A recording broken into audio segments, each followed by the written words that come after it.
정신분석의 이론이 있잖아요. 초자, 자, 이드가 있고 무의식, 의식, 전의식이 있고 이런 정신분석의 이론들이 있을 때 아까 우리가 발표했던 그런 이론들이 있을 때 그 이론들이 우리에게 분석 틀로 머리에 들어와 있는 거예요. 그래서 내담자가 자기 내러티브를 이야기할 때, 자기 이야기를 할 때 그게 그 분석 틀을 거쳐서 내 머릿속에, 분석가의 머릿속에서는 분석이 막 돼야 되는 거예요. 그러니까 정신분석은 머릿속에 계속 분석이 들어가야 돼요. 근데 그 분석이 어떻게 내담자에게 분석으로 나갈 것인가, 질문으로 나갈 것인가, 설명을 해줄 것인가, 지시적으로 어떤 과제를 줄 것인가, 이런 건 이제 상담사와 분석가에 따라서 견해가 조금씩 다른 거죠.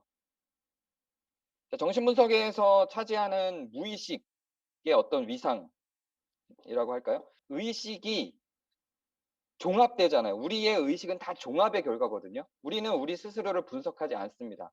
자동적으로 종합이 돼요. 어떤 사건이 우리 앞에 펼쳐졌을 때 예를 들어서 내 아들이 혹은 내 딸이 친구들하고 싸우다가 다쳤어요. 무릎이 까져서 들어왔어요. 그 경험이 나한테 들어올 때 어떤 형태로 종합이 되죠. 내 안에 있었던, 얘가 원래 말썽꾸러기고 맨날 싸우고 다니고 못된 짓을 하고 남들을 때리고 다니던 애였어요. 근데 상처를 입고 들어왔어. 그러면 나는 그 내 아들이 상처 입고 들어온 장면을 보면서 어떻게 내 의식의 종합이 될까요? 저놈 또 싸웠네, 이렇게 종합이 되겠죠. 그런데 얘는 여리여리하고 한 번도 싸운 적이 없는 여학생이에요. 근데 상처 입고 들어왔어요. 그럼 내가 그 아이에 대해서 갖고 있던 경험에 그 아이가 상처 입은 얼굴이 어떻게 종합되겠어요? 맞았구나, 이렇게 종합이 되겠죠. 그래서 우리의 의식은 결국 단편적으로 모든 사건들이 객관적으로 흩어져 있지 않고 우리가 갖고 있던 경험들의 종합되는 형식으로 들어오거든요.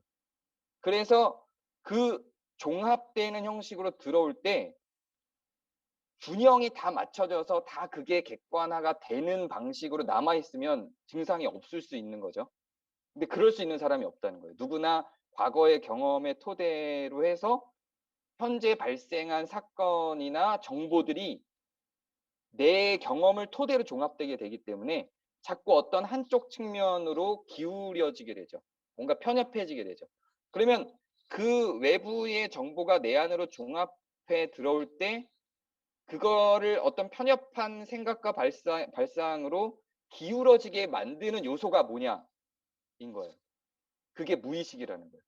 우리 안에 있는 어떤 무의식이 있는데 그 무의식이 외부 정보가 우리한테 들어올 때 그것들을 변질시키는 것들을 그 사건 자체로 판단을 중지하고 바라보게 하지 않고 그것들을 내가 해석하는 형태로 들어오게 한다는 거예요. 그렇게 만드는 게 무의식이라는 거죠. 그러니까 정신분석의 목적은 그 어떤 한쪽으로 치우치거나 과도하거나 결핍돼 있는 우리의 종합을, 의식의 종합을 다 분석을 해서 분해를 해서 재종합을 해서 건강한 종합으로 만드는 게 정신분석의 목적이라고 지난주에 이야기를 했었죠. 그러면 결국 그 균형을 잃어버린 어떤 측면으로 과도하거나 결핍을 갖고 있는 잘못된 우리의 정신의 종합을 분석을 하기 위해서는 그게 편협하게 만드는 데 영향을 미친 게 무의식이기 때문에 무의식을 분석해야 된다는 거예요.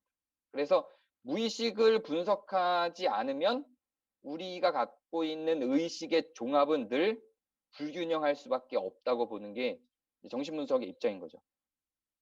이게 우리의 모든 기억이라고 봐요. 이게 우리의 모든 기억이에요. 자, 그런데 여기가 무의식이에요. 여기가 무의식이고요. 여기는 의식입니다. 자, 그런데 리비도는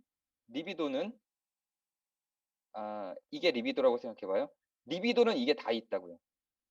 리비도는. 근데 우리의 기억은 여기만 있잖아요. 이만큼만 우리의 기억이에요. 리비도의 양이 이만큼은 지금 리비도의 양이 사용되고 있는 거예요. 이 리비도는 사용되고 있어요. 근데 무의식 속에 있는 리비도는 존재는 하는데 사용되지 않죠. 이해가 되시나요? 지금 제가 설명한 게 리비도는 무의식과 의식을 다 통합해서 통합적으로 존재하고 있어요. 리비도는, 그러니까 정신 에너지는 계속 돌아가야 돼요. 근데 억압돼서 기억나지 않는 부분에 있는 정신 에너지가 존재를 하는데 이건 사용이 안 되고 그냥 있는 거예요. 근데 기억에 있는 의식화돼 있는 리비도는 계속 사용이 되죠. 그러면 한쪽의 리비도만 움직이고 다른 한쪽의 리비도는 안 움직여요. 그러면 불균형이 생길 수밖에 없죠.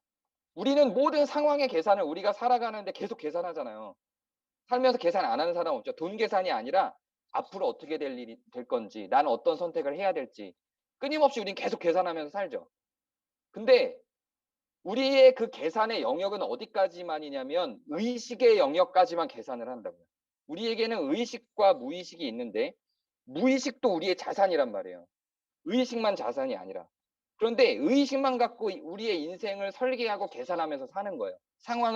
우리의 의식만 갖고 상황을 분석하고 우리의 의식만 갖고 다른 사람들과 교류하고 이러니까 자꾸 불균형이 생기는 거예요. 그거를 간극이라고 번역을 한 거예요. 표현을 한 거예요. 이 간극 속에서 무엇인가가 일어납니다. 일어나겠죠. 1,000원이 있는데 500원 갖고만 계속 생활을 하려고 계산을 하니까 뭔가가 간극이 일어나겠죠. 이 간극이 그렇다면 이 간극이 일단 메워지면 신경증은 치료되는 것일까요? 의식의 영역 안에서만 뭔가를 완벽하게 계산해 놓으면 신경증은 치료되는 걸까요? 결국 문제는 해결되지 않고 계속 남아있게 됩니다. 그저 신경증은 다른 것으로 종종 단순한 장애로 바뀔 뿐입니다. 이렇게 표현을 합니다. 그러니까 우리에게 있는 의식과 무의식을 통합적으로 종합을 해서 상황을 분석하고 파악하고 관계를 맺고 교류를 해야 되는데 반쪽 우리의 정신적 자산만, 반쪽 우리의 정신적 에너지만을 가지고 상황을 바라보고 내 인생을 설계하고 관계를 맺으니까 자꾸 간극이 발생하는 거죠. 통합적으로 가야 될 게 한쪽을 상실하고 가니까요. 그래서 무의식은 어떻게든 반드시 의식에 영향을 미치게 돼요. 무의식이 의식으로 드러날 때 견고하게 구조화된 의식하고 충돌을 하죠. 그러니까 의식이 견고하면 견고할수록 무의식이 의식으로 침입하면 이 견고한 의식은 침입해 들어오는 무의식을 더 강하게 방어하겠죠. 그럼 이 둘은 강력하게 충돌하죠. 이때 신경증이 발생하는 겁니다. 그렇기 때문에 증상의 치료는 무의식을 의식화하면서 신경증의 치료가 된다고 프로이드는 본 거예요. 무의식이 통합되지 않아서 간극이 생겨서 그 인지의 불균형 때문에 증상이 나타나는 거라면 그럼 무의식을 다 의식화해 버리면 되잖아. 그렇죠? 논리적으로는 그렇죠.